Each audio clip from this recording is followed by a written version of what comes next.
जाते हो, आपको मेरा हौसला बढ़ जाता है। Thank you very much. So जो आए हैं, जो आने वाले हैं, सबका स्वागत है। हरे कृष्णा, दंडवत प्रणाम माता जी। हरे कृष्णा, दंडवत प्रणाम। हरे कृष्णा मीना माता जी, हरि बोल। वासंती माता जी हमको ज्वाइन कर रही हैं जगन्नाथपुरी से। ओके, हमारे लिए, सबके लिए प्रार्थना करने को बोलेंगे। मैं ज्वाइन कर रही हूँ, लेकिन कब तक करूंगी मालूम नहीं। प्रार्थना कीजिए बस हमारे लिए। सबके लिए प्रार्थना करूंगी। हरि बोल। ओके, छोटी सी प्रार्थना से हम शुरुआत करेंगे। ओम अज्ञानतिमिरान्धस्य ज्ञानाञ्जनशलाकया चक्षुरुन्मीलितं येन तस्मै श्रीगुरवे नमः। श्रीचैतन्यमनोभीष्टं स्थापितं येन भूतले स्वयं रूपा कदा मह्यं ददाति स्वपदान्तिकम्।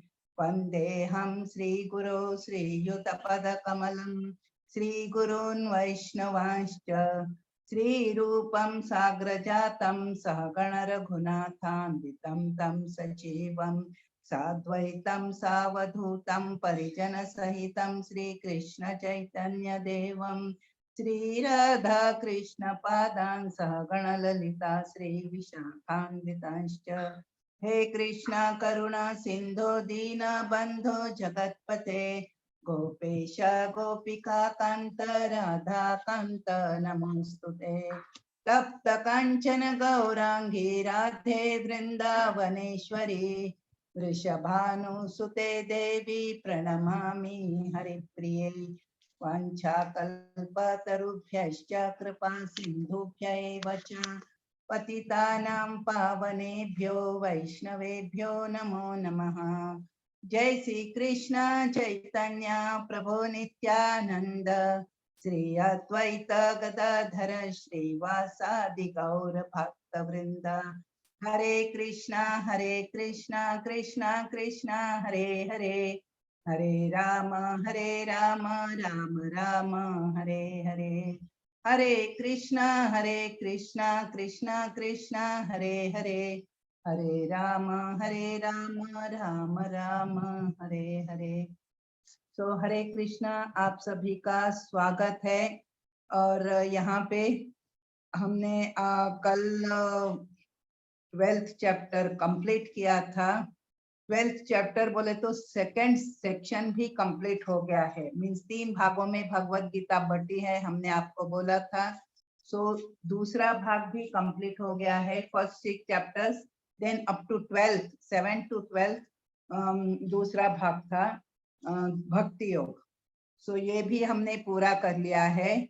और कौन बोलना चाहेगा इस भक्ति योग के विषय में? ओके, हमारे सुदर्शन प्रभु जी हैं ही है, और कोई अगर बोलना चाहेगा तो भी बोल सकता है। सुदर्शन प्रभु जी, आपने क्या समझा ये भक्ति योग के बारे में?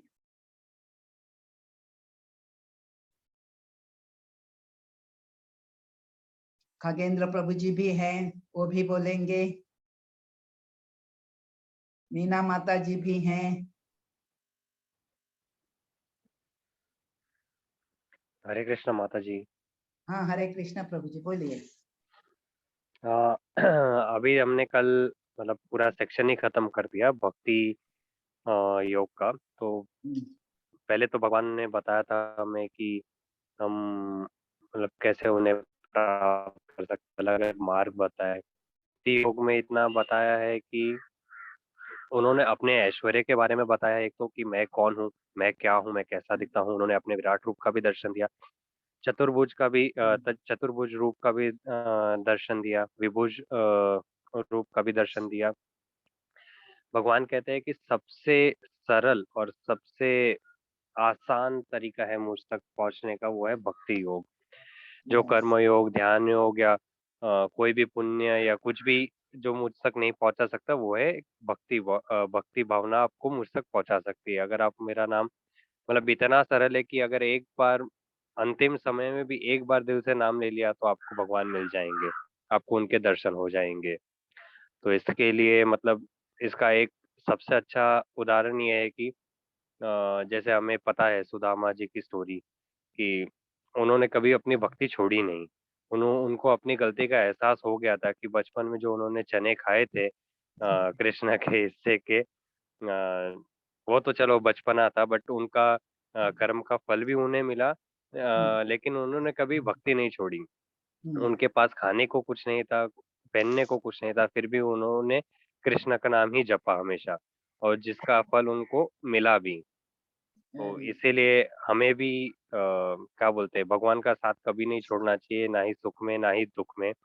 अगर हम दुख में भगवान को याद करते कि भगवान मुझे क्यों इतना दुख दे रहे हो, मेरा दुख खत्म कर दो, तो हमें सुख भी भगवान के साथ बांटना चाहिए कि भगवान इतना सुख के लिए धन्यवाद है, और आप भी थोड़ा सुख लीजिए हमारा, और ये सबका श्रेय आप ही को जाता है। तो इसके लिए भक्ति मतलब कलयुग के लिए तो सबसे ही अच्छा है और सबसे आसान तरीका है, तो हमें भक्ति भगवान के करते नामों रहनी का चाहिए। जप करना, हाँ, भगवान के नामों का जप करना सबसे आसान है।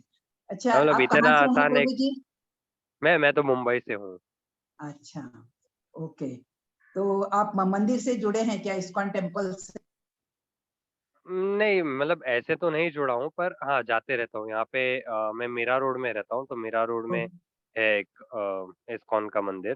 पहले मीरा तो बहुत रोड में छोटा-सा था। बहुत अच्छा मंदिर हाँ, भी है। मीरा रोड पे जो हॉस्पिटल है, हाँ, भक्ति भक्ति वेदांत वेदांता हॉस्पिटल। हाँ, हाँ, तो वहाँ के जो डॉक्टर्स है पूरे बहुत डिवोटी हैं राधा हाँ, बहुत, गोविंद के। बहुत अच्छे, बहुत अच्छे। हाँ, इतनी अच्छी कृपा है हमारे मीरा रोड पे तो पहले से ही। पहले देखिए, मुझे याद है बचपन में जब बहुत छोटा-सा हुआ करता था मंदिर, मतलब सिर्फ 3 मूर्ति या 2 मूर्ति रखे उतनी सी जगह थी। आज देखो भगवान की कृपा से इतना बड़ा मंदिर और इतना अच्छा बना है मंदिर। आनंद आता है वहाँ पे, अगर हम 5 मिनट भी बैठे ना तो जो मन को शांति मिलती है, अच्छा लगता है। वेरी पहले वेरी तो हमें गुड। अंदर ही जाना पड़ता था वो बड़े मंदिर के लिए, अब तो घर के नज़दीक में ही है। सो भगवान की कृपा है आपके ऊपर। ऐसे ही रेगुलर जाते रहिए, भक्तों से मिलते रहिए। You are fortunate that you are in Bombay, also Mira Road के डेफ़िनेटली। पास है हाँ, मंदिर, इस्कॉन का पास है। हाँ, 10 ही अब मिनट हम की यहाँ दूरी पे पे है। हैदराबाद में है, लेकिन हमारा मंदिर थोड़ा सा अच्छा, डिस्टेंस जाना पड़ता है। लेकिन मेरे को लगता है मीरा रोड के आपके घर के पास ही मंदिर हाँ, शायद 10 ही होगा। मिनट पे है, 10 मिनट्स वॉकिंग पे है, ज़्यादा भी दूर नहीं वेरी है। Good, so you are fortunate soul. So yes.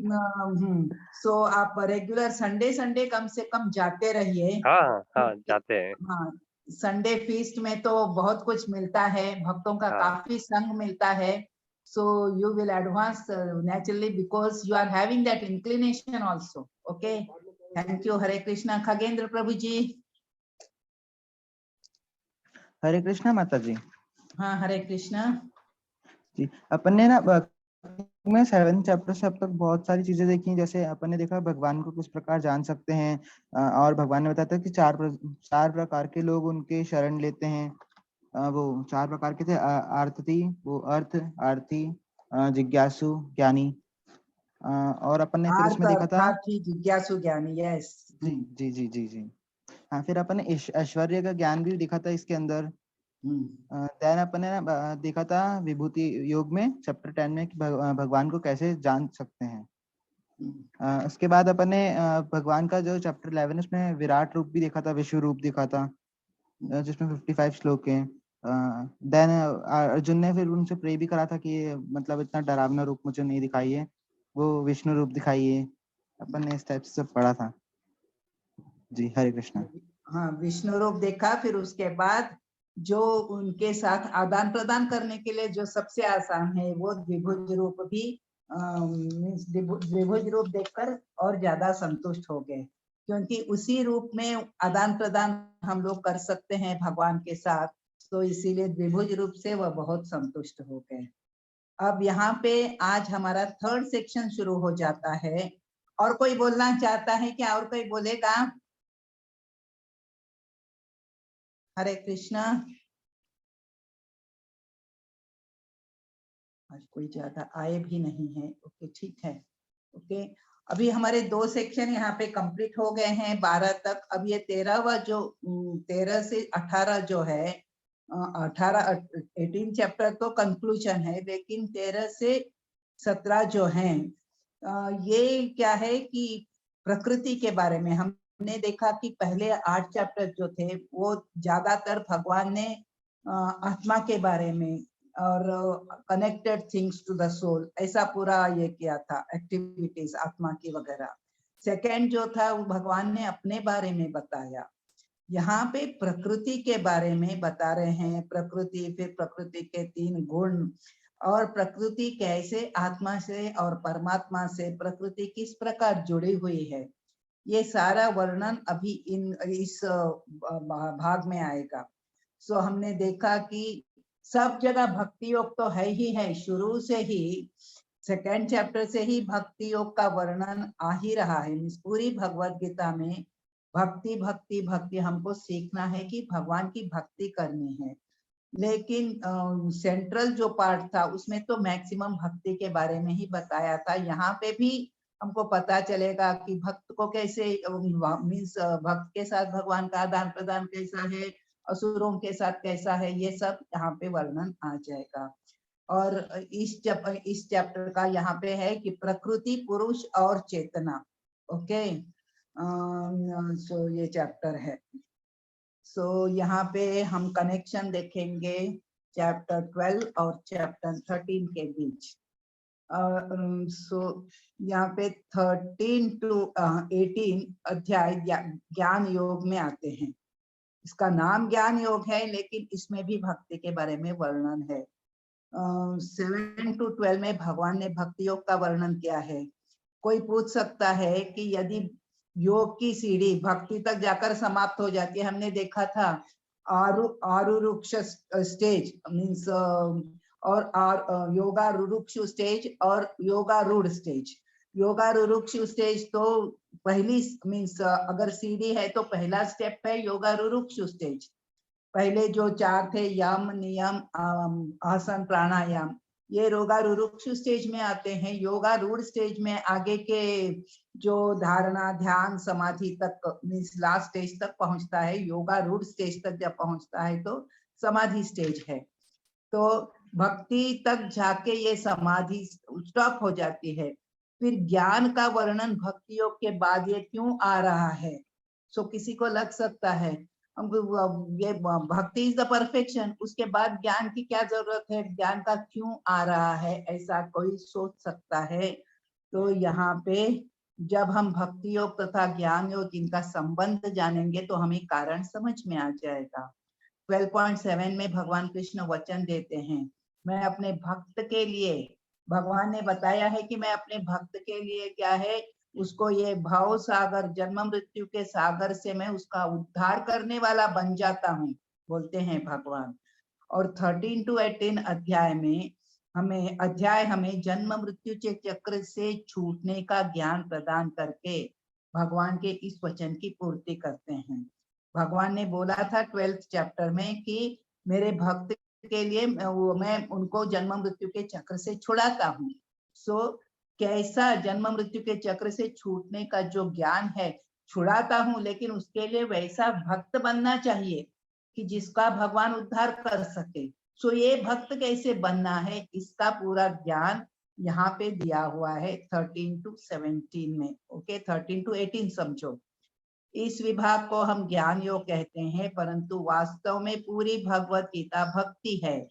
प्रथम 6 अध्यायों में कर्म द्वारा किस प्रकार भक्ति प्राप्त हो सकती है यह बताया। अंतिम 6 अध्यायों में ज्ञान द्वारा भक्ति किस प्रकार प्राप्त हो सकती है ये बताएंगे। और बीच के 6 तो हमने देखा पूरा भक्ति के बारे में ही वर्णन है। ज्ञान हमें माया से दूर होकर कृष्ण से आसक्ति बढ़ाने में सहायता करता है। कौन सा ज्ञान? आध्यात्मिक ज्ञान, भगवान के विषय में ज्ञान, हमारे अपने विषय में आत्मा के विषय में ज्ञान, हम क्या हैं, भगवान कौन है, हमारा भगवान के साथ रिश्ता क्या है, हम फिर ये देवी देवता कौन है, इस भौतिक जगत में हम दुख क्यों पा रहे हैं, इस दुख से हम किस प्रकार छुटकारा पा सकते हैं, ये सारा ज्ञान जो है ये आध्यात्मिक ज्ञान है। ये ज्ञान हमें माया से दूर होकर कृष्ण से आसक्ति बढ़ाने में हेल्प करता है। जब हम ज्ञान का उपयोग भक्ति प्राप्त करने के लिए करते हैं तो वो भक्ति का भाग बन जाता है। भक्ति के बिना कर्म तथा ज्ञान व्यर्थ है। इसके लिए भगवत गीता के बीच में भक्ति योग आया है, ताकि वह कर्म तथा ज्ञान के संपर्क में रहे। कर्म तथा ज्ञान यूजफुल है जब वो हमको भक्ति में आगे बढ़ाते हैं, नहीं तो वो वेस्ट है। ओके, अब यहाँ पे जो ये हैं श्लोकास हैं, 35 तक हैं यहाँ पे श्लोकास, लेकिन इन श्लोकांकों का विभाजन कैसे हुआ है देखिए। 13.1 to 7 अर्जुन के 6 क्वेश्चंस है, अर्जुन के 6 प्रश्न है, और इन 6 अर्जुन पूछता है भगवान कृष्ण को क्षेत्र तथा क्षेत्रज्ञ के विषय में भगवान समाधान करेंगे। फिर 13.2 to 7 में 3 उसके बाद भगवान कृष्ण समझाते हैं कि शरीर क्षेत्र है जिसके द्वारा आत्मा भौतिक जगत में कार्य संपन्न करता है, और आत्मा क्षेत्रज्ञ है, अपने क्षेत्र को जानता है। फिर कृष्ण परमात्मा के रूप में क्षेत्रज्ञ हैं, सारे जीवों के क्षेत्रों को विषय में जानते हैं। क्षेत्र तथा क्षेत्रज्ञों का जानना यही सही ज्ञान है। सो ये सब ज्ञान 1 to 7 में दिया हुआ है। कृष्ण के जो प्रश्न है, अब फर्स्ट क्वेश्चन ही है अर्जुन का, इस चैप्टर का फर्स्ट श्लोका। सेक्शन 2 आता है 8 से लेके 12 तक श्लोकास। ज्ञान तथा मुक्ति किस प्रकार प्राप्त की जा सकती है, इसका वर्णन भगवान श्री कृष्ण इन श्लोकों में करते हैं। भगवान 5वें प्रश्न का उत्तर देते हैं कि ज्ञान प्राप्त करने की विधि क्या है। सो ये ज्ञान प्राप्त करने की जो विधि है, इसके लिए वे कर्म विधि जो है वो क्या है कि वे कर्म जिनके द्वारा आत्मा अपने क्षेत्र की मर्यादा के परे जो ज्ञान है उसे प्राप्त करे और इस प्रकार अपने क्षेत्र से ऊपर उठे। सो हमको यहाँ इस चैप्टर में समझाया जा रहा है कि हम इस अपने क्षेत्र से ऊपर कैसे उठ सकते हैं। हम इस शरीर में हैं, इस शरीर को क्षेत्र कहा गया है, लेकिन इस शरीर से हमको बाहर निकलना है। बाहर निकल के आत्मा का स्वरूप हम जानकर हमारा जो एक्चुअल पोजीशन है नित्य कृष्ण दास, उसको कैसे प्राप्त कर सकते हैं, इसका वर्णन है। सेक्शन 3 है 13 to 19। भगवान कृष्ण यहाँ समझाते हैं कि ज्ञान प्राप्त करने का प्रयोजन क्या है। आत्मा परमात्मा के विषय में जाने जो ज्ञान का सर्वोच्च प्रयोजन है। आत्मा परमात्मा का ज्ञान ही वे एक्चुअल ज्ञान प्राप्त करने का प्रयोजन है। क्या है? आत्मा और परमात्मा का ज्ञान। ओके, केवल भगवान के भक्त ही शरीर अर्थात क्षेत्र ज्ञान शरीर का ज्ञान प्राप्त करने की विधि तथा आत्मा और परमात्मा के विषय में जान पाते हैं। यहाँ पे बताया है कि हर एक व्यक्ति ये ज्ञान प्राप्त नहीं कर सकता। इसका क्वालिफिकेशन क्या है? Means minimum qualification needed is he should be a devotee of Krishna. Okay, section 4 में 20 से 26 तक भगवान कृष्ण वर्णन करते हैं प्रकृति पुरुष तथा उनके संयोग का। प्रकृति और पुरुष जीव या क्षेत्रज्ञ है और उनका संयोग, इसका वर्णन है। भौतिक जगत भौतिक बदलाव तथा परिणाम का कारण है। ये भौतिक जगत जो है चेंजेस जो ये भौतिक जगत में है और उसका परिणाम जो हो रहा है, इसका कारण स्वरूप है ये भौतिक जगत ही। ये सारी चर्चा यहाँ पे 13वें चैप्टर में भगवान ने की है। ओके, यहाँ पे प्रकृति पुरुष तथा चेतना इस चैप्टर का नाम है। फर्स्ट श्लोका है अर्जुन उवाच प्रकृतिं पुरुषं चैव क्षेत्रं क्षेत्रज्ञमेव च एतद्वेदितुमिच्छामि ज्ञानं ज्ञेयं च केशव। यहाँ पे देखो अर्जुन के क्या क्या प्रश्न हैं, किन किन बातों में किन किन चीजों को वो जानना चाहता है अर्जुन।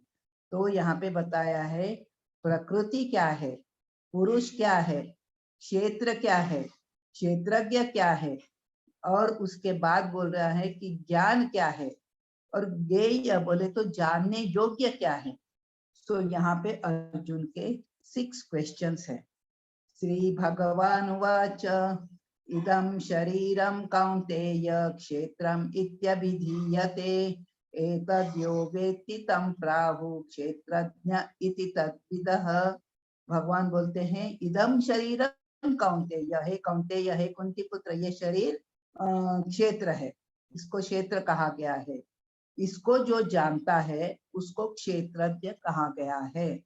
सो शरीर क्षेत्र है, इसको जानने वाला क्षेत्रज्ञ है। ओके, सो यहाँ पे 12.17 में भगवान ने वचन दिया कि मैं अपने भक्त का जन्म मृत्यु के सागर से उद्धार करता हूँ, और चैप्टर 13 to 18 में भगवान हमें जन्म मृत्यु के चक्र से कैसे छूटा जा सकता है इसका ज्ञान देते हैं। 13 to 18 में यही ज्ञान देते हैं कि यह जन्म मृत्यु का चक्र हम कैसे पार करके ये जन्म मृत्यु के चक्र से कैसे छूट सकते हैं।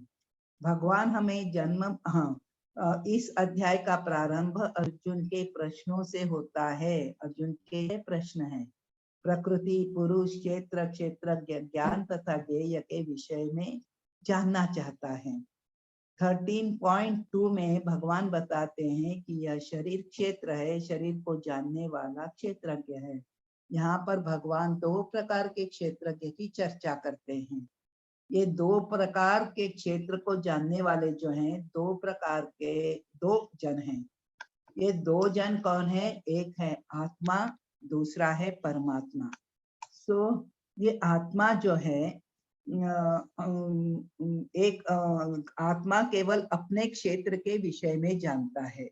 अब हमारे शरीर में आत्मा है, सो जिस शरीर में आत्मा रहता है उस शरीर के विषय में आत्मा को पूरा ज्ञान रहता है। लेकिन दूसरा एक क्षेत्रज्ञ है, वो है परमात्मा। ये परमात्मा जो है सारे शरीरों में रहते हैं। सो भगवान परमात्मा रूप में सारे शरीरों में रहते हैं, और वो क्या करते हैं, वो उनका क्या है कि आत्मा केवल अपने शरीर के विषय में जानता है, लेकिन परमात्मा सारे शरीरों के विषय में जानते हैं। सो उनका जो ज्ञान है वो असीमित है, क्योंकि उसकी कोई सीमा ही नहीं है। क्योंकि आत्मा का ज्ञान अपने देह तक ही सीमित है, लेकिन परमात्मा का ज्ञान ऐसे नहीं है। ओके, यहाँ पे तुलना के लिए एक उदाहरण दिया है कि जिस प्रकार राजा को राजा को क्या है कि वो सारे मीन्स अगर वो ये है शरीर रूपी क्षेत्र के भगवान भी ज्ञाता है परमात्मा के रूप में, नागरिक अपने भूखंड के विषय में। अब राजा के एक राज्य में एक नागरिक भी रहता है, उसका भी कोई भूखंड रहता है, तो क्या है वो नागरिक उस भूखंड के बारे में पूरा जानकारी उसको रहती है, लेकिन बाकी किसी के भूखंड के बारे में जरूरी नहीं, वो नहीं जान सकता। लेकिन जो राजा है सो अपने महल के बारे में ही नहीं, अपने राज्य के पूरे इसकी वो जानकारी, तो पूरे क्षेत्र की वो जानकारी रखता है। उसी प्रकार परमात्मा को सारे क्षेत्रों की जानकारी रहती है, जो आत्मा को नहीं रह सकती।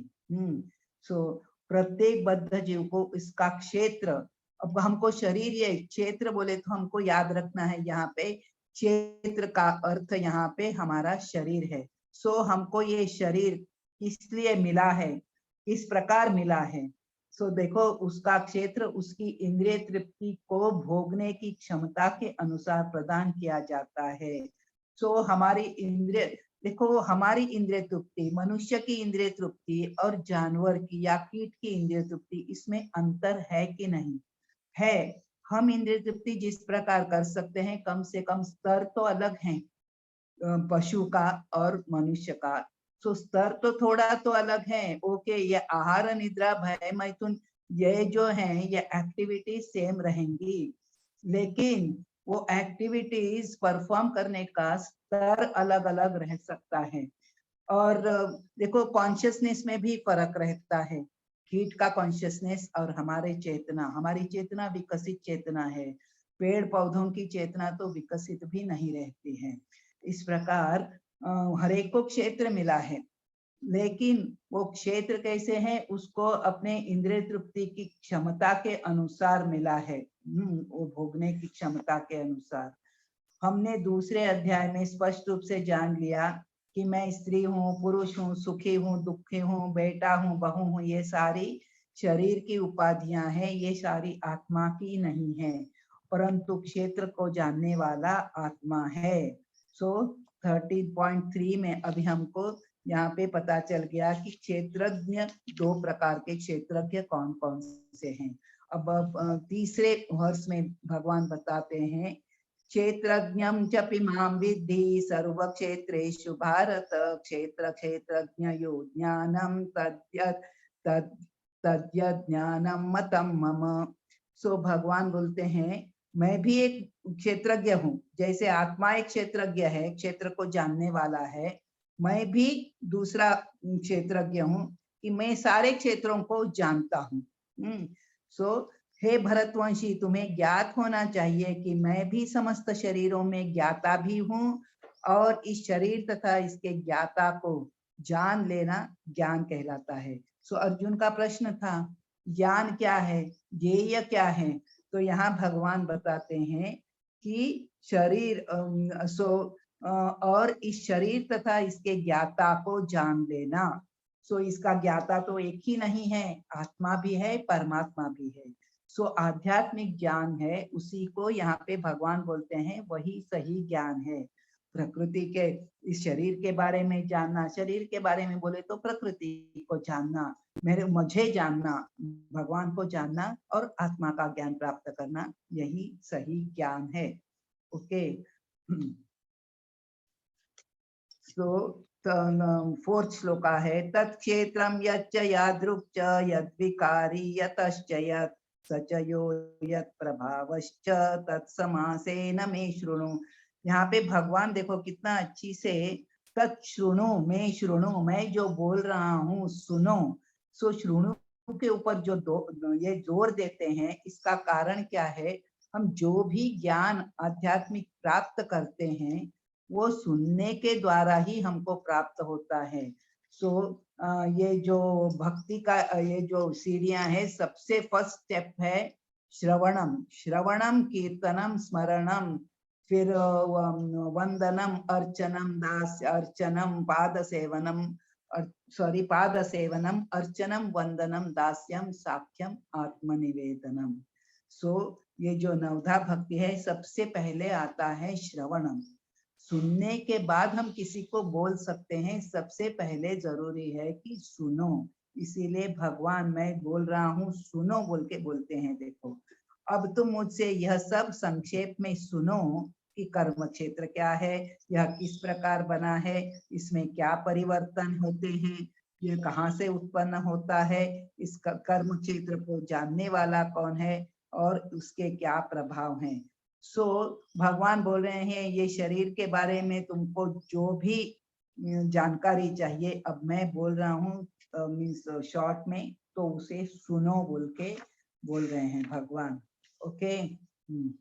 सो 13.5 में भगवान बताते हैं, ऋषि भी बहुधा गीतम छंदो भी विविधै पृथक ब्रह्म सूत्र पदैश्चैव हेतुमद्भि विनिश्चितैः। विभिन्न वैदिक ग्रंथों में विभिन्न ऋषियों ने कार्यकलापों के क्षेत्र, कार्यकलापों का क्षेत्र बोले तो हमको समझना चाहिए कि कार्यकलापों का क्षेत्र है ये हमारा शरीर, तथा उन कार्यकलापों के ज्ञाता के ज्ञान का वर्णन क्या है। उन कार्यकलापों के ज्ञाता है, एक है आत्मा, दूसरा है परमात्मा। सो ज्ञान का वर्णन क्या है, इसे विशेष रूप से वेदांत सूत्र में कार्य कारण के समस्त तर्क समेत प्रस्तुत किया है। सो यहाँ पे भगवान बताते हैं कि भगवान यहाँ बता ही रहे हैं, लेकिन भगवान बताते हैं कि इसकी व्याख्या पहले वेदों में, तैत्तरीय उपनिषद में, बहुत सारे देखो उपनिषदों में वगैरह इसका वर्णन किया गया है, ऐसा भगवान बोल रहे हैं। देखो, मैं अर्जुन को बता रहे हैं कि यह क्षेत्र का ज्ञान मैं तुम्हें संक्षेप में बता रहा हूँ, परंतु विभिन्न वैदिक ग्रंथों में इसकी विशद चर्चा हुई है। इसके तात्पर्य में आगे ब्रह्म साक्षात्कार के 5 स्तर की चर्चा की है। सो भगवान को जानने के, आत्मा को जानने के 5 स्तरों की चर्चा हुई है। सो ये हमारा जो शरीर है ना, देखो ब्रह्म भौतिकवादी या ब्रह्म की भौतिकवादी सो क्षेत्र की 2 कोटियां हैं, जीवात्मा और परमात्मा। तैत्तरीय उपनिषद में कहा गया है ब्रह्म पुच्छम प्रतिष्ठा। ये ब्रह्म पुच्छ क्या है? सो यहाँ पे ब्रह्म पुच्छ के बारे में कहा गया है कि ये 5 स्तर हैं। फर्स्ट है अन्नमय कोश। अन्नमय कोश है कि देखो, हमको जीवित रहने के लिए खाना पड़ता है, कुछ भी अन्न ग्रहण करना पड़ता है, और थोड़े लोगों की चेतना ऐसी इतनी ही रहती है कि वो खाने के लिए ही जीते हैं, बस हमको खाने के लिए, they live just for eating. So ये जो चेतना है वो अन्नमय स्तर है उनका। फिर नेक्स्ट है प्राणमय। सो अन्नमय कोश, प्राणमय कोश, ज्ञानमय कोश, विज्ञानमय कोश और आनंदमय कोश, ये 5 आवरण हैं। तो अन्नमय कोश बोले तो क्या है? केवल खाने के लिए, जीने के लिए, ऐसे जीने की जिनकी वृत्ति रहती है वो अन्नमय कोश है। प्राणमय कोश अपने तथा अन्य जीवों के अस्तित्व की चिंता। सो मीन्स उनके पहला है कि खाली खाना, यही एक चेतना रहती है। यहाँ पे खुद जीवित रहना और अन्यों जीवों के भी अस्तित्व की चिंता जो है। उनके प्राण, प्राण कैसे? हम सांस लेते हैं तो प्राण चलते हैं, तो इसकी चिंता जो है उसको प्राणमय कोश कहा गया है। प्राणमय रूप में मनुष्य सजीव लक्षणों या जीवन रूपों में परम सत्य की अनुभूति करता है। हम सांस ले सकते हैं, मीन्स ये भगवान ने हमको मीन्स हमारी सांसें दी है, तो इस प्रकार हम भगवान को, परम सत्य की अनुभूति। फर्स्ट स्टेप के क्या है? हमको खाना मिल रहा है, सो यही परम सत्य है।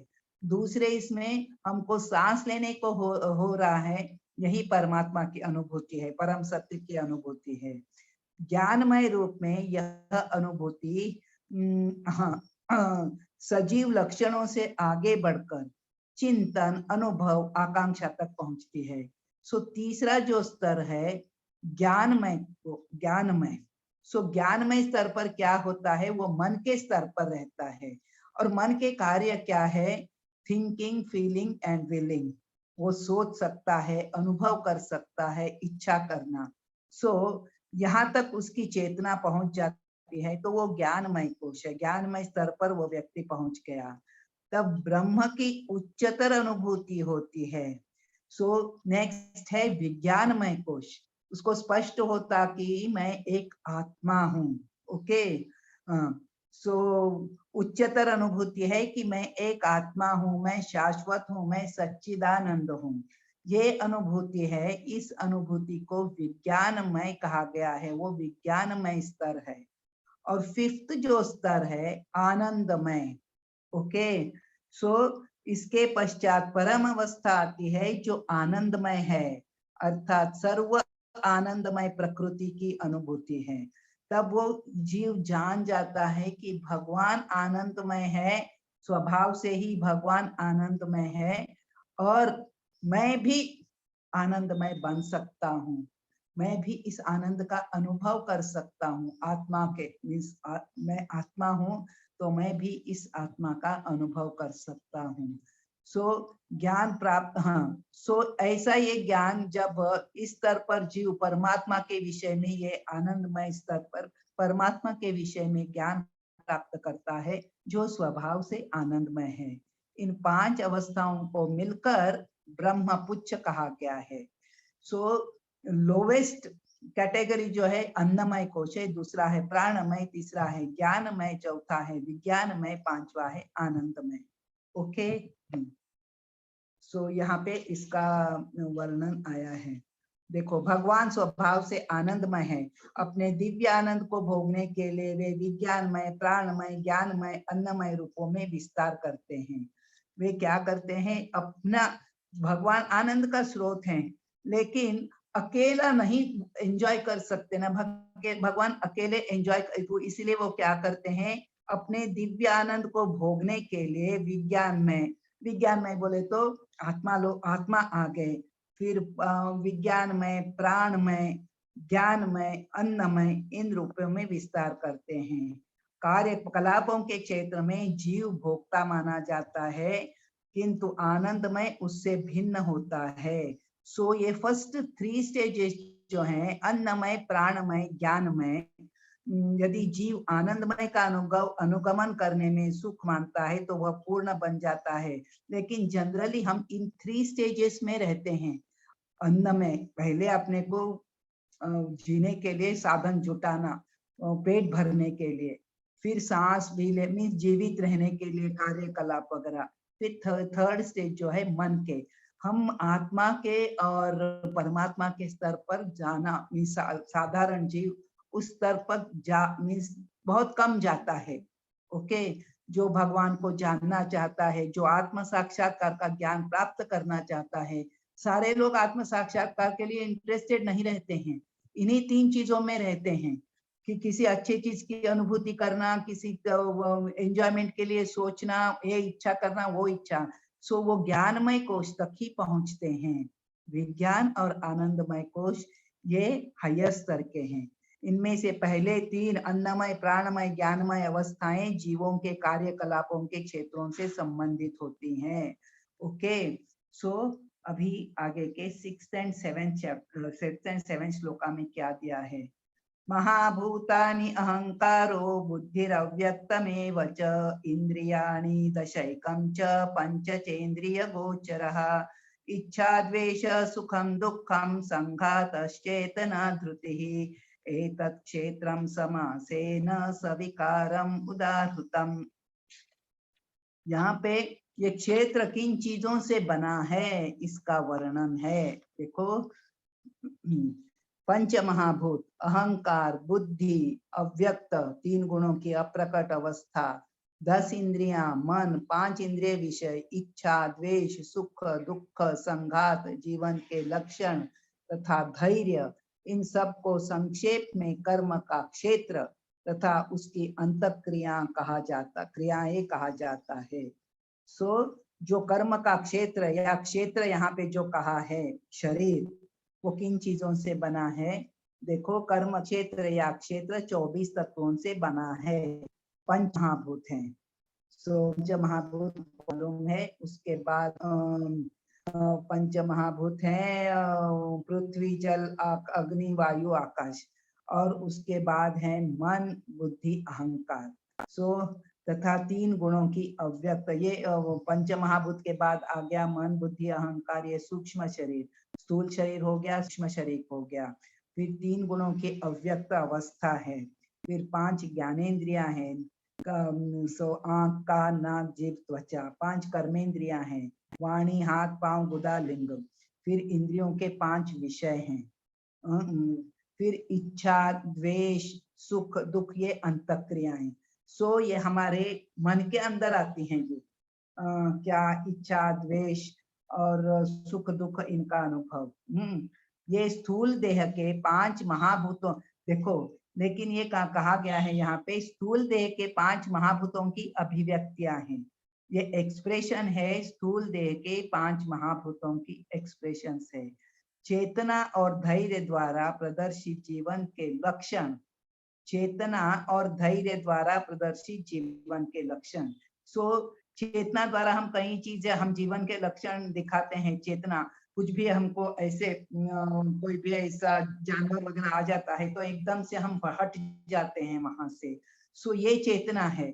और धैर्य, कोई भी कुछ ऐसे मीन्स हम धैर्य दिखाते हैं कई प्रसंगों में। सो ये जो प्रदर्शन है वो जीवन के लक्षण, ये जो हैं, ये सूक्ष्म शरीर के प्राकट्य हैं। सो ये 24 तत्वों के बारे में यहाँ पे हो गया कि ये किन चीजों, ये शरीर जो है किन चीजों से बना है। ओके। फिर शरीर के बारे में और बताया गया है। शरीर में 6 परिवर्तन आते हैं। शरीर उत्पन्न होता है, बढ़ता है, टिकता है, फिर संतान उत्पत्ति करता है, क्षीण हो जाता है, समाप्त हो जाता है। सो ये क्षेत्र जो है अस्थाई भौतिक वस्तु है। हमको समझना चाहिए कि जिस क्षेत्र को बनाए रखने के लिए हम इतना प्रयास करते हैं वो भौतिक वस्तु है और वो टेम्पररी है। फिर भी हम टेम्पररी के पीछे ही पूरी अपनी एनर्जी लगाते हैं। ओके। सो आत्मा इन 24 तत्वों से बने हुए क्षेत्र में, सो ये आत्मा इस क्षेत्र में बद्ध है। ये जो 24 तत्वों का जो क्षेत्र बना है इसमें आत्मा बद्ध है। इसके कारण वह जन्म मृत्यु के चक्र से छूट नहीं पाता। यदि वह इस चक्र से छूटना चाहते हैं तो उसे क्या है, ज्ञान की प्रक्रिया को अपनाना होगा, उसको ज्ञान प्राप्त करना होगा। ओके। और यहाँ पे 13 चैप्टर के 8वें श्लोक से 12वें श्लोक तक ज्ञान किस प्रकार प्राप्त किया जाए, सो उन गुणों की चर्चा की है कि जो कि ज्ञान है। सो जो ज्ञान है उसकी चर्चा 8 to 12 इन श्लोकों में की गई है। हरे कृष्णा, समझ में आ रहा है कि कुछ डाउट वगैरह है? आ रहा माता जी। Okay, thank you.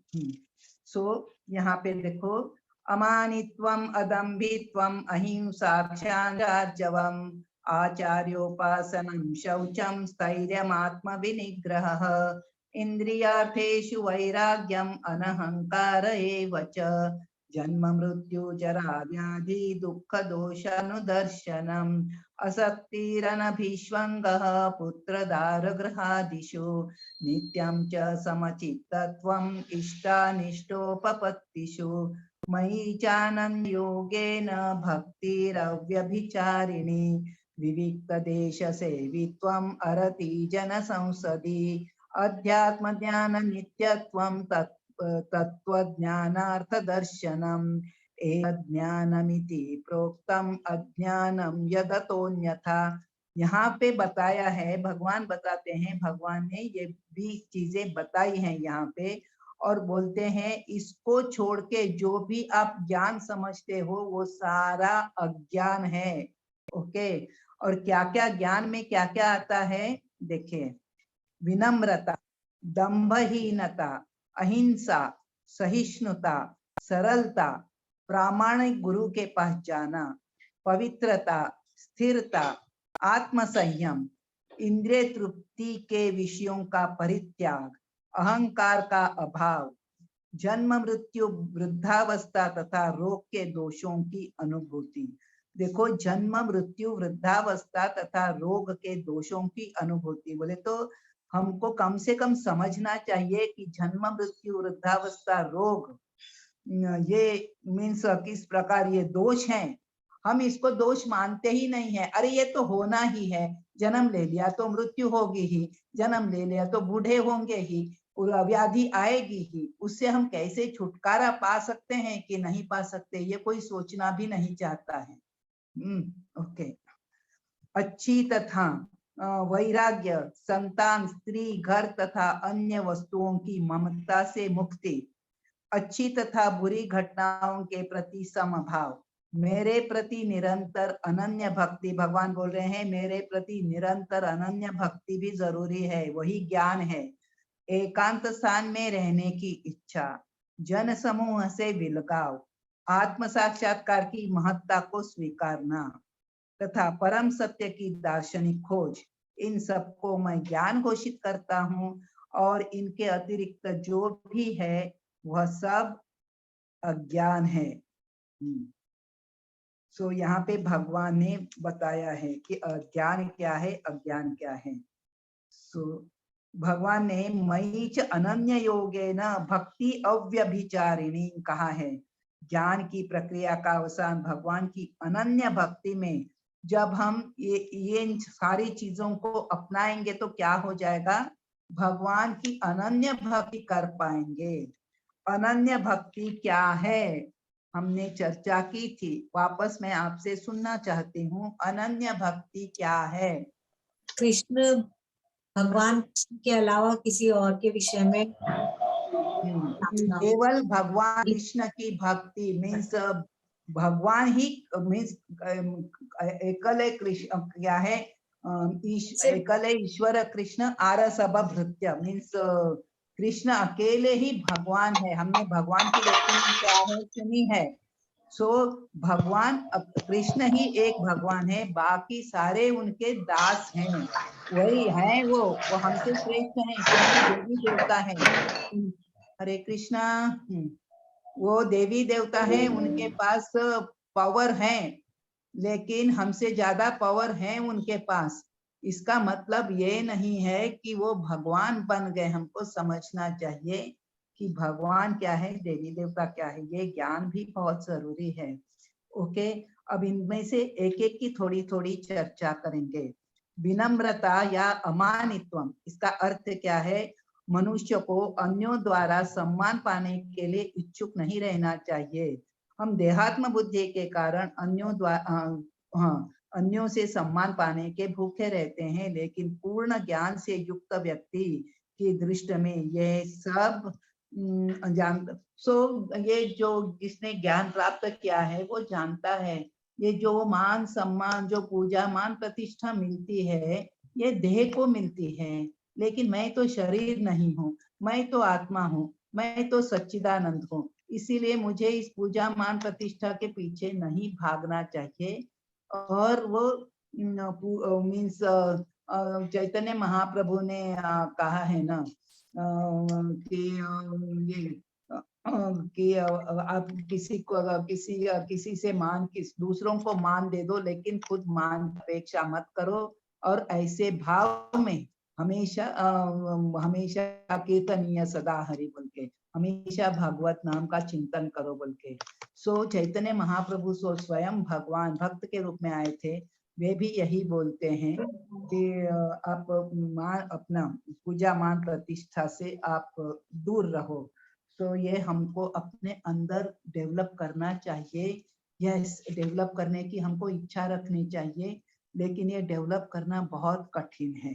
हमको हमेशा मन में, जब हमारे अंदर ये इच्छा आती है तो हमको मन में सोचना चाहिए, भगवान मेरा ये स्वभाव कैसे जाएगा, भगवान मैं किस प्रकार इससे बाहर निकलूंगी, क्योंकि अगर इसके साथ हम भक्ति करते हैं वो भक्ति नहीं है।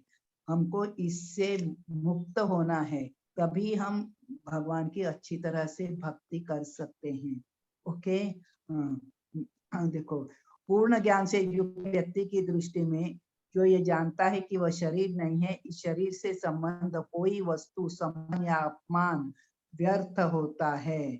ओके, और इस भौतिक छल के पीछे पीछे दौड़ने से कोई लाभ नहीं है।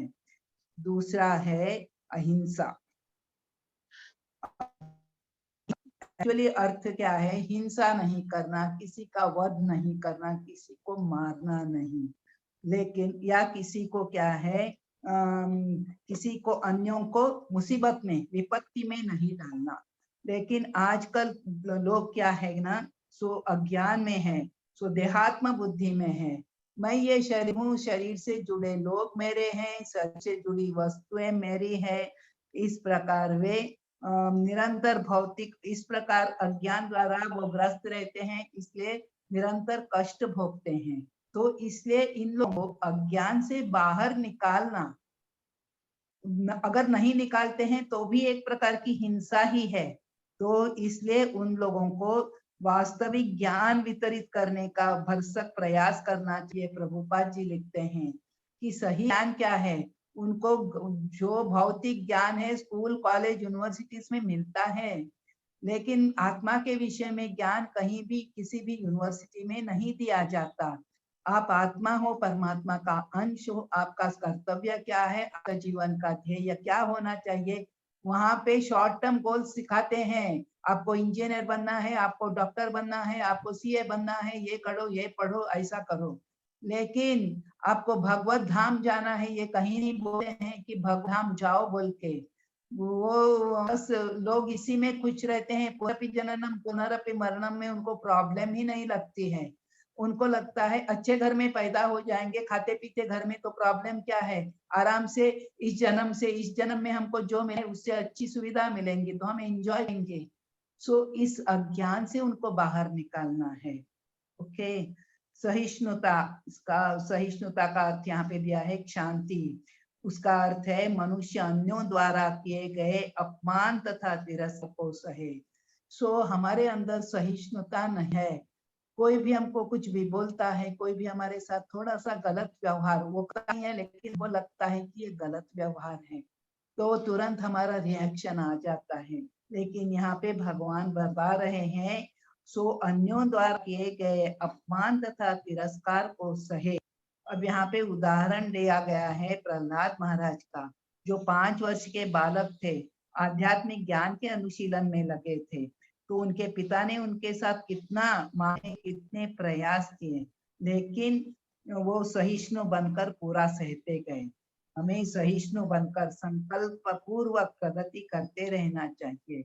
और भक्ति में क्या है, जब हम भक्ति करते हैं तो कई तरह का ऑपोजिशन आ जाता है, कई तरह का अपमान सहना पड़ता है। तो प्रभुपाद जी बोलते हैं आप सहिष्णु बनकर अपने रास्ते पर चलते रहो। सरलता या आर्जवम, सरलता का अर्थ है बिना किसी कूटनीति, विदाउट डुप्लिसिटी। सो हम हैं एक और दिखाते दूसरा ही है। सो ये कूटनीति हमारे अंदर नहीं रहनी चाहिए। हम जो अंदर है वही हमको बाहर मीन्स अपना दिखाने का चेहरा एक और जो हमारा असली स्वभाव दूसरा, ऐसा हमको नहीं रहना चाहिए। सो यहाँ पे प्रभुपाद जी क्या लिखते हैं कि अपने शत्रु तक से वास्तविक सत्य का उद्घाटन कर सके। शत्रु के सामने भी जो सत्य है वो सत्य बोलने की हमको हिम्मत रखनी चाहिए। जो सही है वो कहीं भी गए तो सही है, तो इसके वो बोलने के लिए डरने की जरूरत नहीं है। जहां तक गुरु आचार्योपासनम, नेक्स्ट आता है गुण की आचार्योपासनम। सो गुरु बनाना चाहिए। आध्यात्मिक ज्ञान की प्रगति के लिए बताया गया है कि हमें गुरु बनाना आवश्यक है, क्योंकि बिना प्रामाणिक गुरु के आध्यात्मिक प्रगति करना असंभव है। लेकिन गुरु के पास कैसे हमको अप्रोच करना चाहिए, वो ये कौन सा 5.30 कौन से 4.34 में है, तद्विद्धि प्रणिपातेन परिप्रश्नेन सेवया उपदेक्षन्ति ते ज्ञानम ज्ञानिनस्तत्वदर्शिनः। सो कि कैसे आपको आध्यात्मिक ज्ञान प्राप्त करना है तो गुरु को अप्रोच करना चाहिए। प्रणिपातेन, उनको जाके प्रणाम करना चाहिए। परिप्रश्नेन, अगर हमारा कुछ भी आध्यात्मिक, हमको कई सारे ये रहते हैं, प्रश्न रहते हैं, कुछ भी इंक्वायरी करनी, उत्सुकता जानने की जिज्ञासा रहती है, तो इस गुरु के पास अप्रोच करो। लेकिन गुरु को मेरा कितना ज्ञान है, मेरे गुरु कितना जानते हैं, ये देखने के लिए आप गुरु से प्रश्न मत कीजिए। डोंट इन ए, वो भी मत कीजिए, और don't means ask in A challenging spirit. Means आप ऐसा कहते हैं, उधर हमने ऐसे सुना, फिर कौन सा सही है, ऐसे नहीं पूछना है।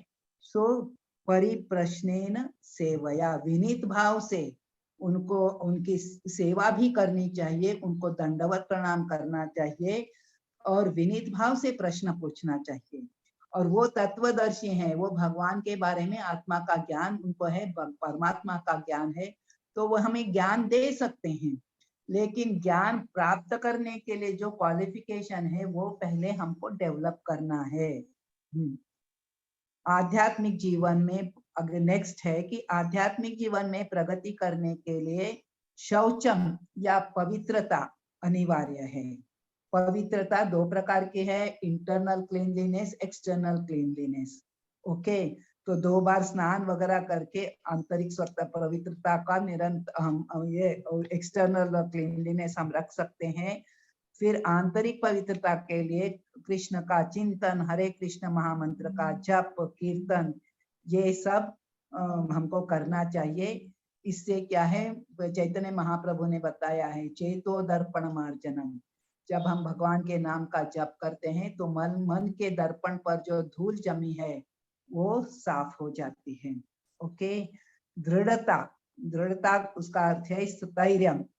यह आध्यात्मिक जीवन में उन्नति के लिए मनुष्य दृढ़ संकल्प हो कि हमको अभी हमने हमको भी जब आप जप करते हो, जप करने से क्या होता है हमको मालूम नहीं है, हम किसी से पूछ सकते हैं आप ये जप क्यों करते हैं, सुबह उठना क्यों जरूरी है, मंगला अटेंड क्यों करते हैं, मंगला में आप लोग क्या करते हैं, मेरे को भी मंगला करने का मन है। ओके, किसी को ये हो सकता है उनको मालूम नहीं है कि क्या करना है, किसी से पूछ के वो फॉलो कर सकते हैं, लेकिन फॉलो करने में दृढ़ संकल्प रहना जरूरी है कि मैं भी जप करूंगी। ओके, आज मैंने 2 माला की, कल 4 की, 8 तक पहुंच गए, उसके बाद नहीं जमता है, पूरा बंद कर दिए।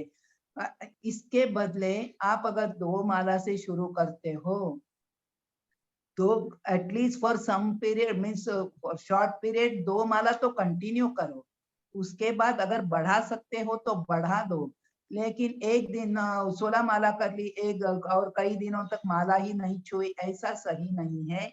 आपको दृढ़ संकल्प करना है कि मेरे को माला करनी है तो रोज माला करनी है, और मेरे को जो भगवान की बुक्स वगैरह जो पढ़नी है तो रेगुलरली एक पेज मेरे को पढ़ना है। सो ऐसा हमको दृढ़ संकल्प रहना चाहिए। यहाँ पे बताया है ऐसे संकल्प के बिना मनुष्य ठोस प्रगति नहीं कर सकता। आत्म संयम, आत्म विनिग्रह जो शब्द आया है, आध्यात्मिक उन्नति के पथ पर जो भी बाधक हो उसे स्वीकार न करना। अब यहाँ पे देखो हमको 4 रेगुलेटिव प्रिंसिपल में कई चीजें करने के लिए बताया है, कई चीजें नहीं करना है। मांसाहार नहीं करना, जुआ नहीं खेलना, और ये नशा नहीं करना, व्यभिचार नहीं करना, ये तो बताया है। इसके साथ साथ चाय कॉफी नहीं पीना, प्याज लहसुन नहीं खाना, ये भी जो हमको रूल्स जो डिटेल्स में जो जो बताया गया है, और जो भगवान को भोग नहीं लगा है उसको ग्रहण नहीं करना है, और असत्संग नहीं करना है।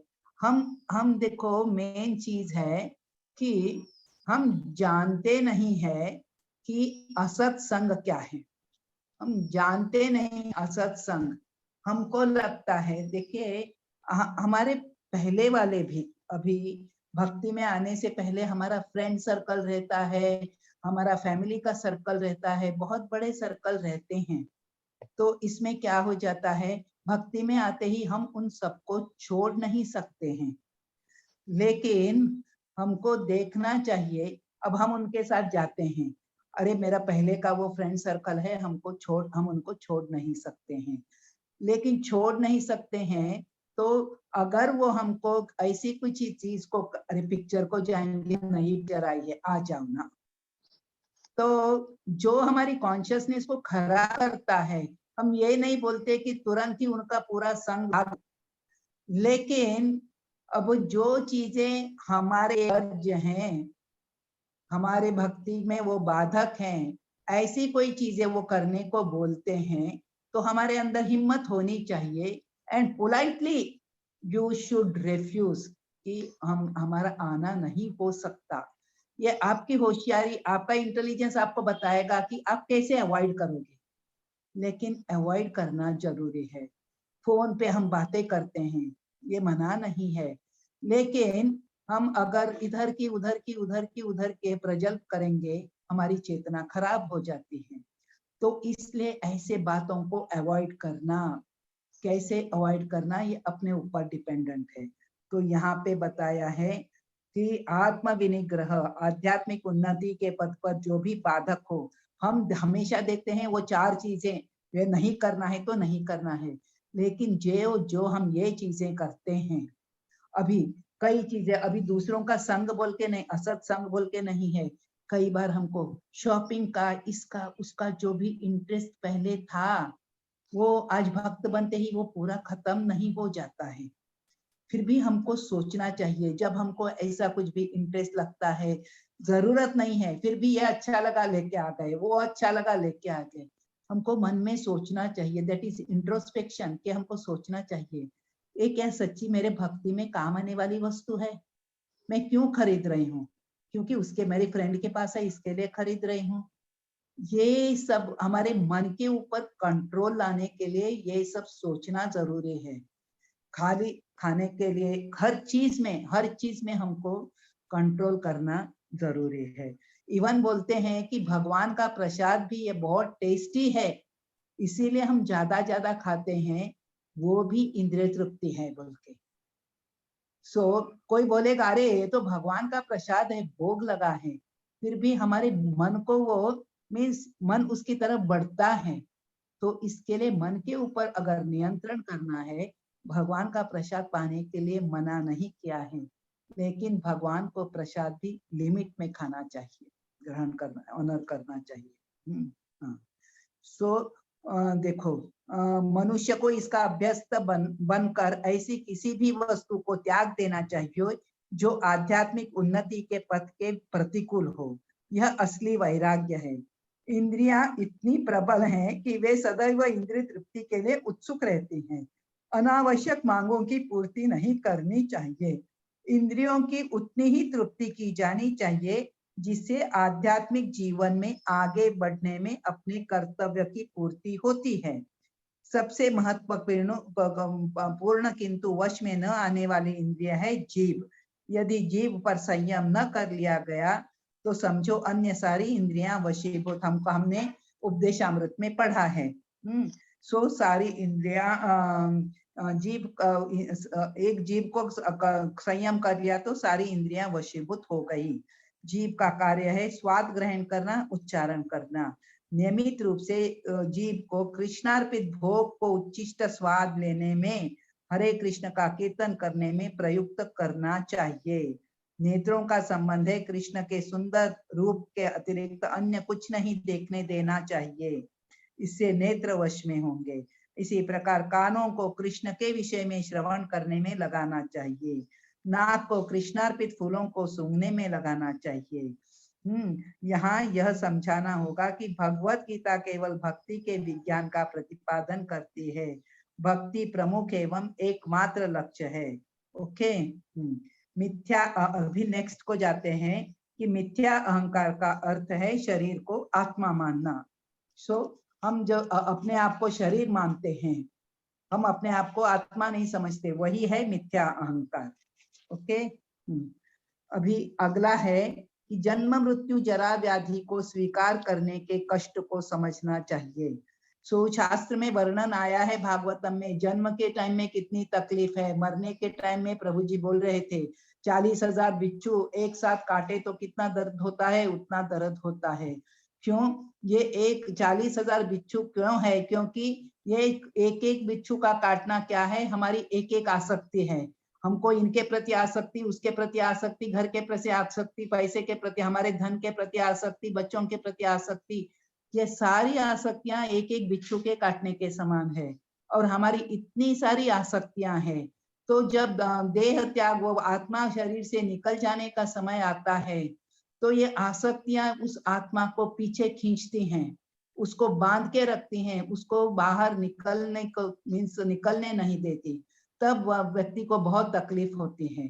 जन्म के टाइम में तकलीफ है ही है। तो वो भागवतम में वर्णन आया ही है कि वो अंधेर कोठरी में कैसे बच्चा दुख पाता है। प्राण छूटने के टाइम में भी तकलीफ है, और जीते जी बुढ़ापे की तकलीफ भी है, और व्याधि की तकलीफ हम सब जानते हैं। तो इसलिए ये दुखालय जो भगवान ने बोला है वो सच है। इसके लिए हमको क्या है, हम जब तक हम जन्म मृत्यु जरा व्याधि के दुखों को देखते हुए इस भौतिक जीवन के प्रति निराशावादी दृष्टि को नहीं बना पाते, ये नहीं है, कई लोग बोलेंगे अरे तुम लोग निराशावादी बातें क्यों करते हो। निराशावादी बातें करने की जरूरत नहीं है, लेकिन हमको अपने आप में समझना चाहिए कि ये जीवन निराशापूर्ण ही है, इसमें कोई आशा नहीं है अगर हम भगवान को केंद्र में नहीं रखते। अगर भगवान को केंद्र में रखते हैं तो हमारा जीवन आनंद से भरा है। अगर भगवान को केंद्र में नहीं रखते हैं तो पूरा जीवन निराशापूर्ण ही है। और ये जो सच्चाई है उसको कोई भी नकार नहीं सकता कि जन्म मृत्यु जरा व्याधि ये कष्टप्रद हैं। कितना भी वो आस्तिक हो, नास्तिक हो, और बहुत ही अमीर आदमी हो, बहुत ही गरीब आदमी हो, किसी प्रकार का आदमी हो, ये 4 दुखों को तो वो मान लेगा कि ये दुख है ही है। ओके। तब तक आध्यात्मिक जीवन में प्रगति करने के लिए कोई प्रोत्साहन नहीं रह जाता। सो हमको समझना चाहिए कि ये शरीर है, ये वो जो ये ब्रह्मवादी हैं वो नहीं, ये शरीर के कारण सारी तकलीफें हैं, इसके लिए शरीर ही नहीं चाहिए हमको, ये भावना नहीं, लेकिन हमको समझना चाहिए कि ये जो प्रभुपाद जी ने बोला है, best use of the bad bargain. हमको ये शरीर मिला है, that is the bad bargain, लेकिन हमको खुश होना चाहिए कि मनुष्य का शरीर मिला है, हमारी चेतना विकसित है, इस विकसित चेतना के साथ हम भक्ति कर सकते हैं, हमको गुरु प्राप्त हुए हैं, हमको भगवत ज्ञान प्राप्त हुआ है, इसका उपयोग करके हम भगवत धाम को जा सकते हैं, इसका सही उपयोग करके। तो ये जानकर हमको उसका सही उपयोग करना चाहिए।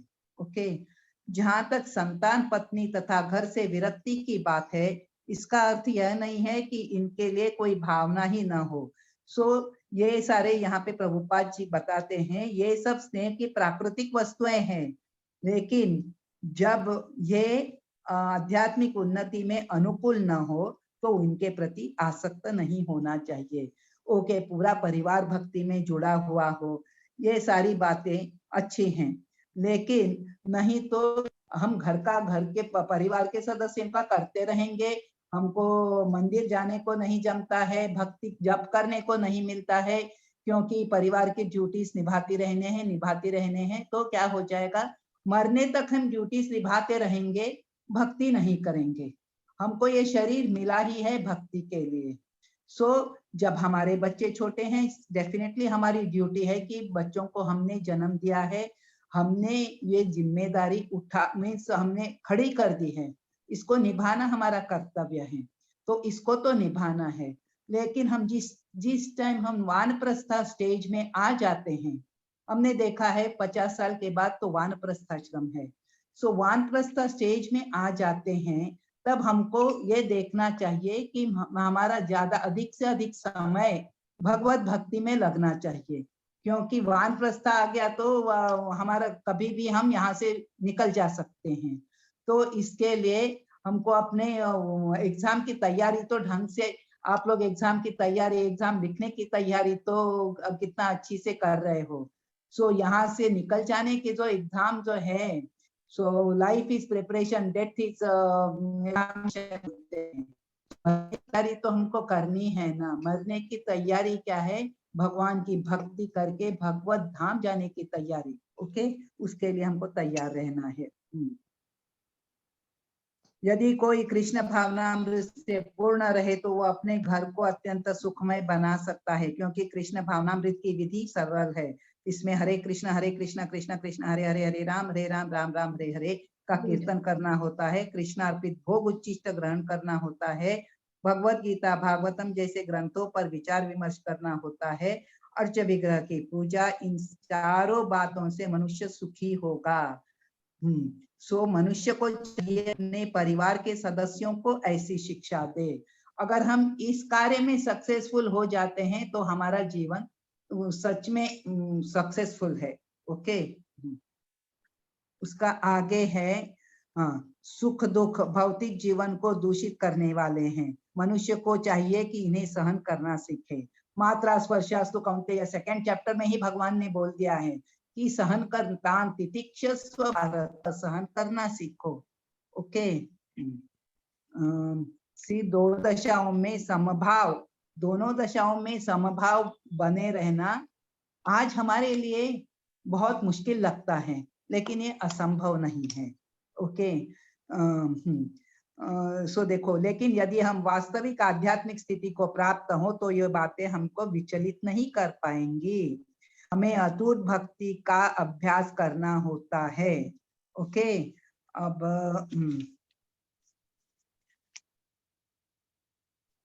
अब देखो, यह स्वाभाविक है कि आध्यात्मिक जीवन शैली का अभ्यस्त हो जाने पर मनुष्य भौतिकवादी लोगों से मिलना नहीं चाहेगा। इससे उसे हानि पहुंच सकती है।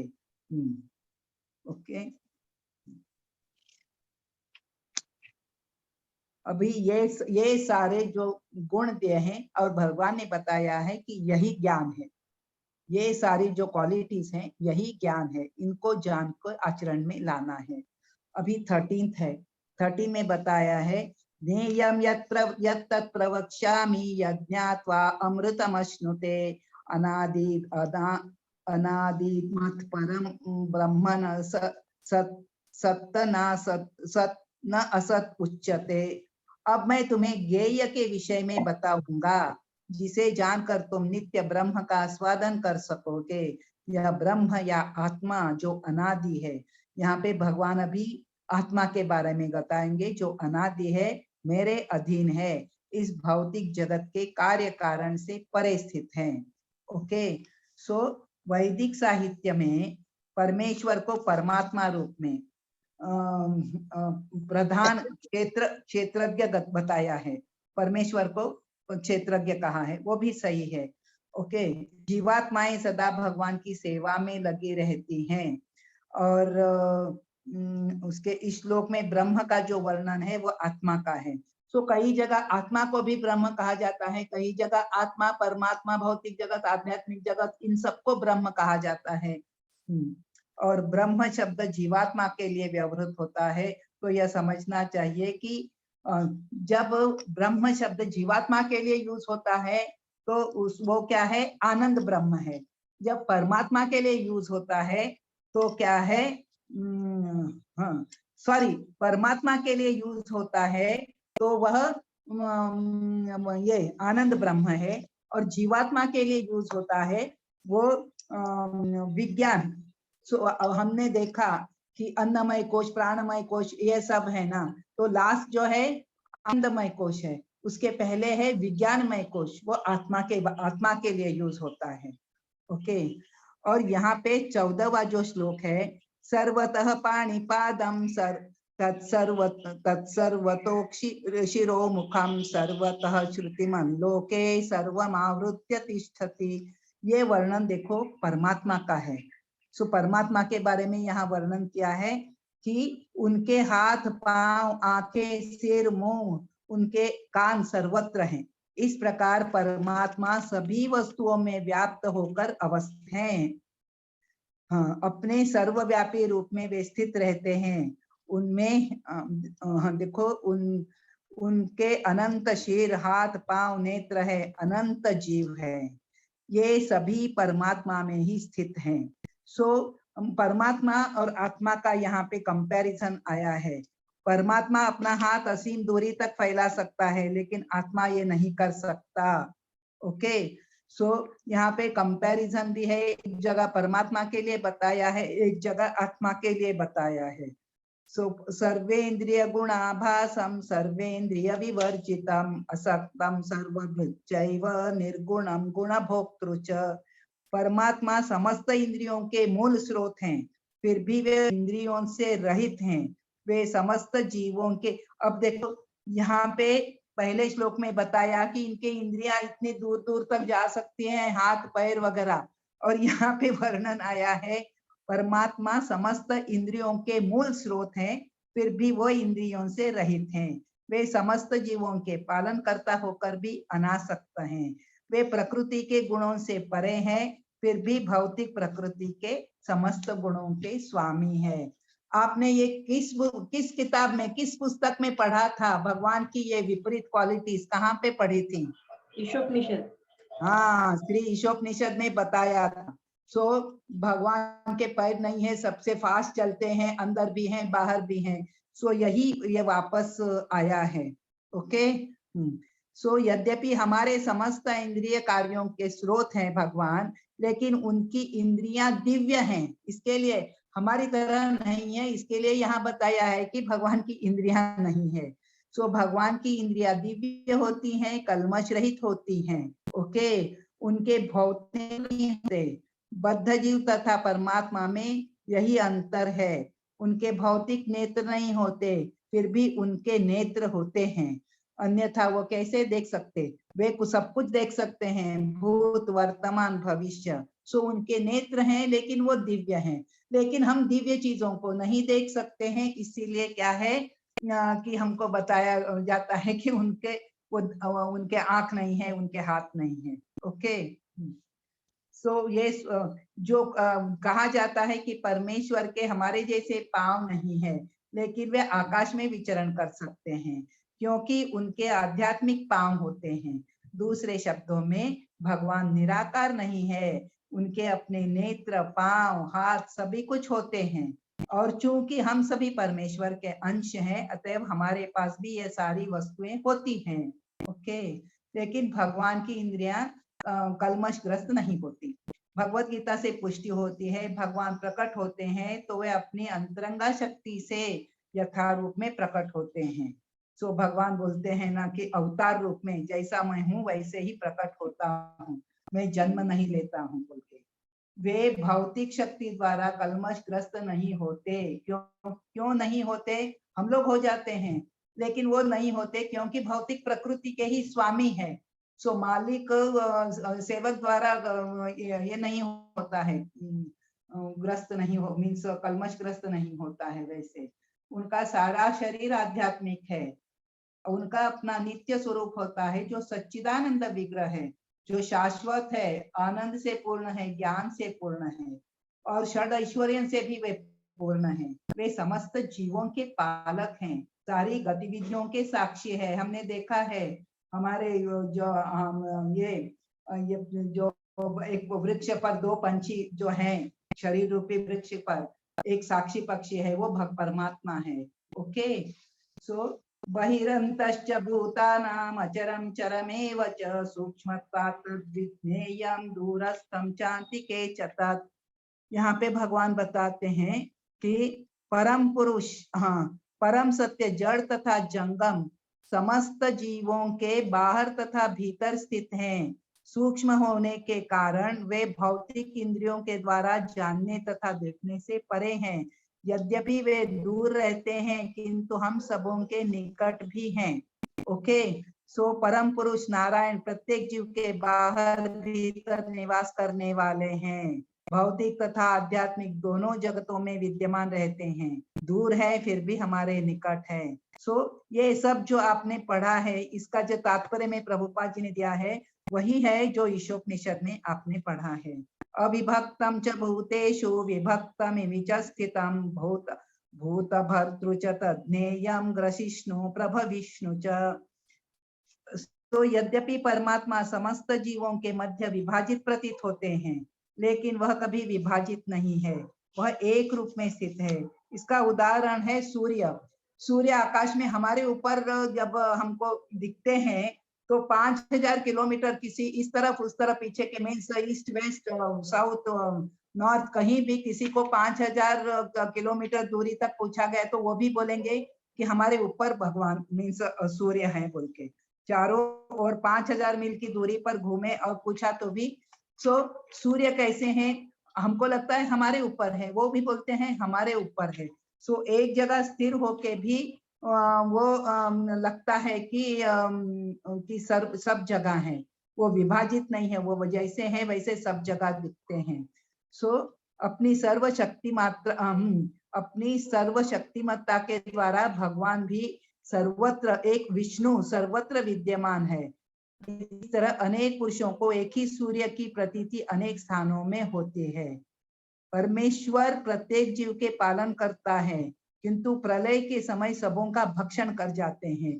देखो हम सोचते हैं पालन करने वाला भक्षण कर सकता है क्या, लेकिन भगवान के लिए यहाँ बताया गया है पालन करता है तो भी वो भक्षण करते हैं। ज्योतिषामपि तज्ज्योति तमसः परमुच्यते ज्ञानं ज्ञेयं ज्ञानगम्यं हृदि सर्वस्य विष्ठितम्। वे समस्त प्रकाशमान वस्तुओं के प्रकाश स्रोत हैं, भौतिक अंधकार से परे हैं, अगोचर हैं, ज्ञान है, ज्ञेय है, ज्ञान के लक्ष्य हैं, वे सबके हृदय में स्थित हैं। परमात्मा या भगवान ही सूर्य चंद्र नक्षत्रों जैसे प्रकाशमान वस्तुओं के प्रकाश स्रोत हैं। ओके, भौतिक जगत में ब्रह्म ज्योति या भगवान का आध्यात्मिक तेज महत्त्व या भौतिक तत्वों से ढका है। यहाँ पे हमको ब्रह्म ज्योति क्यों नहीं दिखती, कोई सोच सकता है, लेकिन ब्रह्म ज्योति नहीं दिखती क्योंकि महत तत्व से ब्रह्म ज्योति ढकी हुई है, इसके लिए हम ब्रह्म ज्योति को यहाँ पे नहीं देख सकते हैं। लेकिन ब्रह्म ज्योति जहाँ पे भगवान का धाम है वहां ब्रह्म ज्योति का ही प्रकाश है, चंद्र सूर्य की कोई जरूरत नहीं है वहां पे। सो मुक्ति के लिए इच्छुक मनुष्य को चाहिए कि वह भगवान की शरण में जाए। जहाँ तक चरम ज्ञान के लक्ष्य का संबंध है, वैदिक साहित्य से पुष्टि होती है कि उन्हें जान लेने के बाद जन्म मृत्यु की परिधि को लांघा जा सकता है। श्वेताश्वतर उपनिषद में बताया है, भगवान जब हम भगवान को जान जाते हैं तो जन्म मृत्यु के चक्र से छूट सकते हैं। ओके, सो इति क्षेत्रम तथा ज्ञानम ज्ञेयम चोक्तम समासतः मद्भक्त एतद्विज्ञाय मद्भावाय पद्यते। इस प्रकार मैंने कर्म क्षेत्र या शरीर, ज्ञान तथा ज्ञेय का संक्षेप में वर्णन किया। इसे केवल मेरे भक्त ही पूरी तरह समझ सकते हैं। इस तरह मेरे स्वभाव को प्राप्त होते हैं। मुझे कैसे प्राप्त हो सकते हैं? भगवान की भक्ति द्वारा, भगवान के बारे में जानकर। सो भगवान ने यहाँ पे आत्मा, परमात्मा और 20 गुणों का वर्णन किया है। ज्ञाता, ज्ञेय तथा जानने की विधि, यह ज्ञान 3 वस्तुओं का है और ये तीनों मिलकर ज्ञाता। ज्ञाता कौन है? 2 प्रकार के ज्ञाता है। और ज्ञाता बोले तो आत्मा, यहाँ पे ज्ञेय बोले तो भगवान। जानने की विधि है, ये 20 जो गुण बताए हैं ना, वो जानने की विधि, ये मिलकर विज्ञान कहते हैं। सो प्रकृतिम पुरुषम चैव विद्यनादि उभावपि विकारांच गुणांचैव विद्धि प्रकृति संभवान। प्रकृति तथा जीवों को अनादि समझना चाहिए। देखो यहाँ पे जीवों को तो अनादि कहा है, लेकिन यहाँ पे भगवान बोलते हैं प्रकृति भी अनादि है, उनके विकार तथा गुण प्रकृति जन्य है। ओके, यहाँ पे प्रकृति तथा जीव, प्रभुपाद जी लिखते हैं प्रकृति तथा जीव दोनों ही नित्य है। सो तात्पर्य यह है कि सृष्टि के पहले से विद्यमान है। भौतिक अभिव्यक्ति परमेश्वर की शक्ति से है, उसी प्रकार जीव भी है, किंतु जीव श्रेष्ठ शक्ति है और यह भौतिक अभिव्यक्ति मीन्स कनिष्ठ शक्ति है।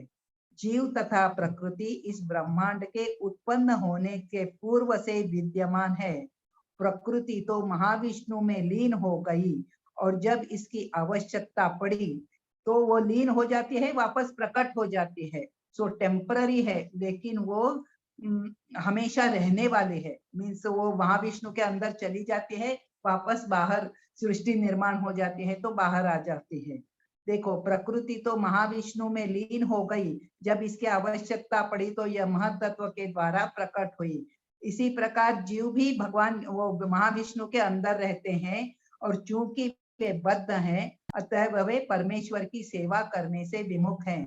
सो इस तरह उन्हें वैकुंठ लोक में प्रविष्ट होने नहीं दिया जाता। देखो, वो एक्चुअली महाविष्णु के अंदर रहते हैं। सो महाविष्णु इस भौतिक जगत में तो नहीं है, लेकिन क्या हो जाता है कि ये जो जीव हैं, बद्ध जीव जो हैं, वो क्या हो गया है कि वो भगवान से उन्होंने मुख मोड़ लिया है, भगवान के अगेंस्ट मीन्स ऑपोजिट डायरेक्शन में है वो। इसीलिए क्या हो जाता है, भगवान के महाविष्णु के अंदर चले गए तो भी उनको वैकुंठ लोक जाने को नहीं मिलता है, वो वापस इस भौतिक जगत में आ जाते हैं। और ये भौतिक जगत, यहाँ पे बहुत अच्छा वर्णन है कि उन्हें वैकुंठ लोक में प्रविष्ट नहीं होने दिया जाता, लेकिन प्रकृति के व्यक्त होने पर इन्हें भौतिक जगत में पुनः क्यों भेजा जाता है? कर्म करने और वैकुंठ लोक में प्रवेश करने की तैयारी करने का अवसर दिया जाता है। देखो, हम एक बार किसी सब्जेक्ट में फेल हो गए तो हमको वापस री एग्जाम करके वापस एग्जाम कंडक्ट करते हैं और इसमें पास हो गए तो अगले इसमें भेजते हैं। उसी प्रकार यहाँ पे है कि लेकिन प्रकृति व्यक्त होने पर इन्हें भौतिक जगत में पुनः कर्म करने और वैकुंठ लोकों में प्रवेश करने की तैयारी करने का अवसर दिया जाता है। इस भौतिक सृष्टि का यही रहस्य है। ये भौतिक सृष्टि है ही इसके लिए कि आप वापस तैयारी करके आपस भगवत धाम आ जाओ बोल के। कार्य कारण कर्तृत्वे हेतु प्रकृतिरुच्यते पुरुष सुख दुखानां भोक्तृत्वे हेतुरुच्यते। प्रकृति समस्त भौतिक कारणों तथा कार्यों की हेतु कही गई है और पुरुष या जीव इस संसार में विविध सुख दुख के भोग का कारण कहा जाता है। अभी पुरुष प्रकृतिस्थो ही भुंक्ते प्रकृतिजान गुणान कारणम गुण संगोस्य सदत्सद्योनि जन्मसु। सो ये इम्पोर्टेंट श्लोक है एक्चुअली। ओके ओके ओके, मुझे लगता है कि आज ये लास्ट श्लोका करती मैं, क्योंकि हड़बड़ में करूंगी तो I will not be able to do justice.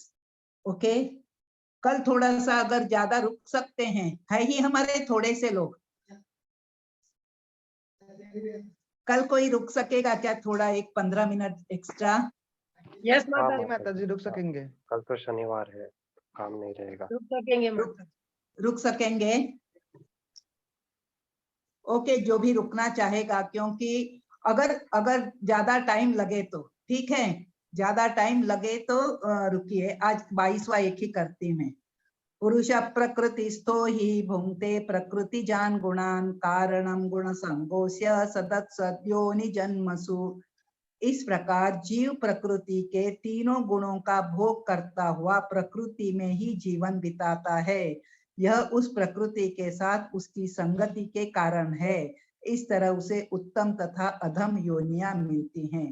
देखो, ये जीव हमेशा प्रकृति के गुणों मीन्स प्रकृति के संग में ही रहता है आत्मा, तो इसीलिए उसको वही अच्छा, हम जिसके साथ रहते हैं उसी की हमको आदत हो जाती है, वही संग अच्छा लगता है। देखो, वैसे ही यहाँ पे बताया है यह श्लोक।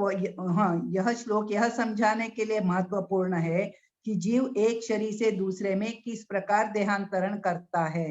दूसरे अध्याय में बताया गया कि जीव एक शरीर को त्याग कर दूसरा शरीर उसी तरह धारण करता है जिस प्रकार कोई वस्त्र बदलता है। ओके, यह वस्त्र का परिवर्तन इस संसार के प्रति आसक्ति के कारण है। ओके, अगर हमको आसक्ति नहीं रहेगी तो क्या हो जाएगा? क्या हम वस्त्र नहीं बदलेंगे? यदि हमको आसक्ति ना रही तो क्या हम वस्त्र नहीं बदलेंगे? बदलेंगे। कौन बोल रहा है नहीं बदलेंगे? कौन बोल रहा है बदलेंगे? मैं विजया बोल रही कि नहीं बदलेंगे, क्योंकि जब हाँ, हमारी विजया आसक्ति बोल कोई रही चीज है में ले नहीं रहे हैं। बदलेंगे। हाँ, विजया हमारी परफेक्ट हो गई है।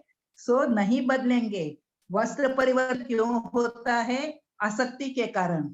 अगर हमारी आसक्ति छूट जाती है तो वस्त्र बदलने का कारण नहीं है भगवत धाम चले जाएंगे। जब तक जीव इस मिथ्या प्राकट्य पर मुग्ध रहता है तब तक उसे निरंतर देहांतरण करना पड़ता है। प्रकृति पर प्रभुत्व जताने की इच्छा के फलस्वरूप वह ऐसी प्रतिकूल परिस्थितियों में फंसता रहता है। भौतिक इच्छा के वशीभूत हो उसे कभी देवता के रूप में, कभी मनुष्य के रूप में, कभी पशु, कभी पक्षी, कभी कीड़े, कभी जल जंतु, कभी संत पुरुष तो कभी खटमल के रूप में जन्म लेना होता है। यह क्रम चलता रहता है। प्रत्येक परिस्थिति में जीव अपने को परिस्थितियों का स्वामी मानता रहता है, जबकि वह प्रकृति के वश में होता है। हमको समझना चाहिए, यहाँ पे प्रभुपाद जी जो लिखते हैं उसका अर्थ है कि हम पशु बनते हैं तो भी हम अपने को स्वामी मानते हैं। इतना ही नहीं, कीड़ा बनते हैं तो हम अपने को स्वामी मानते हैं। ये स्वामी मानने का हमको कथा प्रभु जी ने बताई थी कि एलिफेंट के सामने जाके एक टट्टी का कीड़ा जो है तो बहुत उसके सामने इतराता था, फिर वो हाथी ने क्या किया।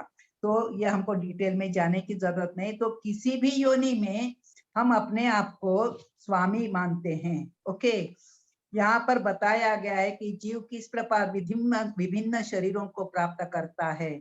यह प्रकृति के विभिन्न गुणों की संगति के कारण है। अतएव इन गुणों से ऊपर उठकर दिव्य पद पर स्थित होना होता है। यही कृष्ण भावनामृत है। सो 3 गुणों का असर हमारे ऊपर इतना है कि इनसे ऊपर उठना हमारे लिए मुश्किल है। लेकिन प्रभुपाद जी यहाँ लिखते हैं इनसे ऊपर उठकर दिव्य पद पर स्थित होना होता है, कि नहीं तो हमको ये शरीर बदलते रहना पड़ेगा। कृष्ण भावना अमृत में स्थित हुए बिना भौतिक चेतना मनुष्य को एक शरीर से दूसरे में देहांतरण करने के लिए बाध्य करती रहती है। ओके, यदि जीव इस श्रवण विधि को अपना ले तो प्रकृति पर प्रभुत्व जताने की चिर अभिलाषित आकांक्षा समाप्त हो जाएगी। हम भगवान के बारे में और परमात्मा के मीन्स भगवान की लीला, भगवान का धाम, ये सब भगवान की कृष्ण कथा हम सुनते रहेंगे, भगवत चर्चा करते रहेंगे, तो हमारी ये आकांक्षा प्रभुत्व जताने की, हम समझ जाएंगे कि हम नित्य कृष्ण दास हैं। ओके, तो हमारा ये प्रकृति पर प्रभुत्व जताने की हमारी आकांक्षा समाप्त हो जाएंगी। क्रमशः जो जो प्रभुत्व जताने की इच्छा को कम करता त्यों आध्यात्मिक सुख मिलता जाएगा। Okay, thank you. Hare Krishna. So आप सबका धन्यवाद। कल हम थोड़ा सा अगर ज्यादा बैठ पाएंगे तो प्लीज हम अच्छी से कंप्लीट कर पाएंगे। ओके, किसी का कोई डाउट है? सबको जाने की जल्दी है, फिर भी अगर किसी का कुछ डाउट है तो आप बता सकते हैं। माता जी। हाँ बोलिए। हरे कृष्ण माता जी। हाँ, जोर माता से जी, जोर से। हाँ, आप अभी बोल रहे जीव और भौतिक प्रकृति दोनों ही पुरातन है, जब से ये सृष्टि बनी तब से। तो क्या हम तभी से मतलब भगवान से अलग होने की इच्छा कर रहे थे क्या माता जी, जब स्टार्ट हुआ था तभी? हाँ, प्रभुपाद जी बोलते हैं ना, प्रभुपाद जी, अब हम इस भौतिक जगत में आए हैं, इसका अर्थ क्या हुआ कि हम भगवान के धाम से निकलकर यहाँ पे आ गए। और भगवान के धाम से निकल के आने का एक ही वजह थी, क्योंकि भगवान अन्याय तो नहीं करते हैं। भगवान के धाम से निकलने की एक ही वजह थी कि हम भगवान को मीन्स भोग न देकर स्वयं भगवान को छोड़कर भोक्ता बनना चाहते थे। तो हमारी भोगने की इच्छा, इसीलिए ये भोगने की इच्छा देखो, किसी भी मीन्स हम किसी भी कार्य में देखो, ये भोगने की इच्छा हमारी इतनी प्रबल है। मीन्स कितना भी हम सोचते हैं नहीं मैंने ये छोड़ दिया, वो छोड़ दिया, मेरे को अभी ये नहीं कर रही, वो नहीं कर रहे, इसके बावजूद और प्रभु जी बोलते हैं ना कि शांत समुद्र की तरह हमको लगता है मेरी एक ही इच्छा है, मेरी दो ही इच्छा है, लेकिन हमारी करोड़ों करोड़ों इच्छाएं हैं बोल के प्रभु जी बोल रहे थे। तो ऐसी हमारी ये इच्छा हमको ही समझ में नहीं आती। और कितने कितने जन्मों के पहले हमने जो भी इच्छा की थी, सारी इच्छाएं भगवान देखो हमारी, हम जो इच्छा करते हैं उसके ऊपर स्टैंप लगाते हैं, तो हमारी ये सारी इच्छाएं पूरी होंगी। आज हम सोचते हैं कि हमको ये इच्छा हमारी गलत थी, तो उसका कोई भी प्रयोजन नहीं है कि हमने वो इच्छा की थी, चाहे वो गलत थी या सही थी, हमने इच्छा की तो भगवान हमारी वो इच्छा पूरी करेंगे। ओके, तो आज हमको ये बोझ लगेगा कि मैंने क्यों इच्छा की थी, फिर भी वो इच्छा पूरी हो जाएगी। तो हमको दो बंगले चाहिए, अगर हमने मन में इच्छा की तो हमको वो 2 बंगला पाने के लिए कब आना पड़ेगा, जरूरी नहीं है अगले ही जन्म में, लेकिन हमको आना पड़ेगा। इसीलिए भौतिक इच्छाओं को भी हमने बहुत सोच समझ कर हमको भौतिक इच्छाएं करनी चाहिए। सो कोई सोच सकता है मेरे को एकदम हाई पोस्ट हमारे कंपनी में हाईएस्ट पोस्ट जो है ईडी बनना है, ये बनना है, या ये जो भी हाईएस्ट पोस्ट है वो बनना है, तो वो हाईएस्ट पोस्ट उसके बाद भक्ति में आ जाते हैं तो हमको लगता है अरे मैंने गलत इच्छा की थी, लेकिन वो इच्छा पूरी हो जाएगी, कभी ना कभी हो जाएगी। सो हमको भक्ति के सिवाय बाकी कोई भी इच्छाएं नहीं करनी चाहिए। ये बहुत डेंजरस है, क्योंकि हमारी समझने की कैपेसिटी नहीं है कि हम सही इच्छा कर रहे हैं या गलत। केवल भक्ति की इच्छा करेंगे तो उसमें कुछ गलत नहीं हो सकेगा, अदरवाइज भौतिक इच्छा में बहुत गलतियां हो सकती हैं और हमको ये चक्र से छूटना और मुश्किल बना सकते हैं, अपने आप को मुश्किल में डाल सकते हैं। ओके, हरे कृष्णा। कृष्णा चलो, माता जी। हाँ हरे कृष्णा। ओके, समाधान हो गया, इतना ही मैं बोल सकती हूँ, आगे कुछ जानना है तो महासिंह। हाँ माता जी, thank you. Hare Krishna. Thank you माता जी। हरे कृष्णा। हरे कृष्णा वांछा। लवंसा की माता जी देरी से आ जाती है ना, अच्छा है, कल भी थोड़ा देरी से रुकना, देरी से आ जाओ लेकिन देरी तक रुकना, ओके। हरे हाँ माता जी, कृष्णा। कल माता श्रीनाथ जी विजय गोपाल आने के प्रभु का बाद क्लास माता रहता जी ना माता जी। 7:50 पे आ अच्छा, रही। कल विजय गोपाल प्रभु जी का क्लास हाँ, इसीलिए मैं कितने तो नहीं बजे रहूंगी। तक, कितने बजे? 9:30 बजे? 9:30 से नहीं माता जी, जल्दी रहता प्रभु जी का क्लास। 7:30 ना माता जी, 7:30 to 9:30। 7:30 से 9:30। अच्छा, कल विजय गोपाल प्रभु का 7:30 to 9 है। हाँ माता जी, तो कल ओहो, तो उनका आप क्लास लोग नहीं है। रहेंगे? मैं तो नहीं रहूंगी अब। Okay okay okay. तो जो भी रहेंगे तो उनके लिए करूंगी, क्योंकि कल रोमा माता जी का क्लास है, विजय गोपाल प्रभु जी नहीं है, रोमा माता जी का है। अच्छा। जो भी है, लेकिन ये तो बीच में ब्रेक नहीं कर सकते ना, ओके ठीक है। सो जो आएंगे उनके लिए, जो बैठेंगे उनके लिए कंटिन्यू करेंगे, ओके। हरे कृष्णा वांछा कल्पतरुभ्यश्च कृपा सिंधुभ्य एव च पतितानां पावनेभ्यो वैष्णवेभ्यो नमो नमः। अनंत कोटि वैष्णव वृंद की जय, श्रील प्रभुपाद की जय। हरे कृष्णा। हरे कृष्णा।